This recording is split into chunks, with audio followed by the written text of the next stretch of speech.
So we're going to talk a little bit about the DSLR, and this is the other camera. So remember we talked about the Panasonic, that was the AG-HMC40P, and now this one is a Canon D5 Mark III, or Mark II.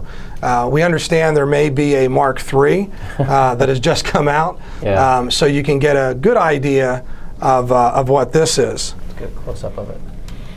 So this one basically, it takes pictures, but it has a lens on it that it costs you an awful lot of money to get a video camera with that lens.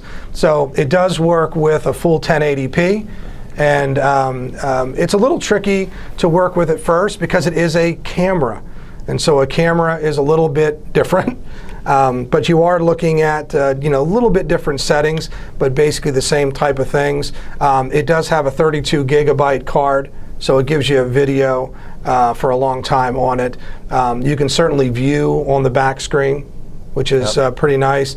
There are all kinds of settings on top. There's a lot of information on the web on the Canon D5 as far as all the settings, how you do it. But you can control iris with this. Obviously, lens is a huge issue with the camera because the camera you can get for about $2,000, and then you got to get a good wide-angle lens with that to which is accomplish about what maybe $1,500. Good lenses are expensive, and you might be thinking, why in the world would anybody pay that much money for camera equipment? Well, this thing is going to accomplish two things for us. One is we don't have to hire a photographer anymore because we have a camera that allows us and a lens that allows us to take beautiful photos.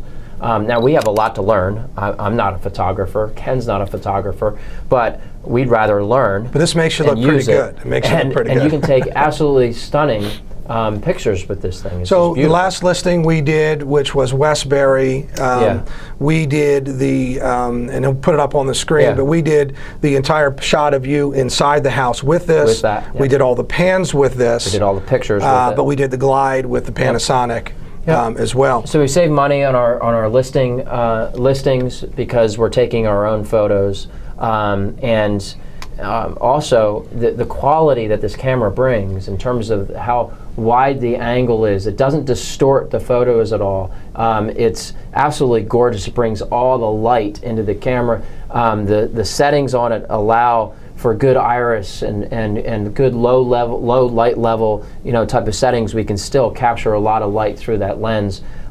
It's a beautiful piece of equipment, and we got a good tripod with it, so we can really do good glides.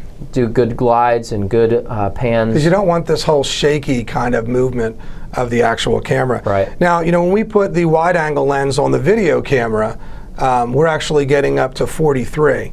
But this will take us to 24, which means it opens up the room even much farther for us without having that fisheye look. So it's really, works rather nicely. And then I think the last thing we wanted to talk a little bit about was to talk about the glide cam.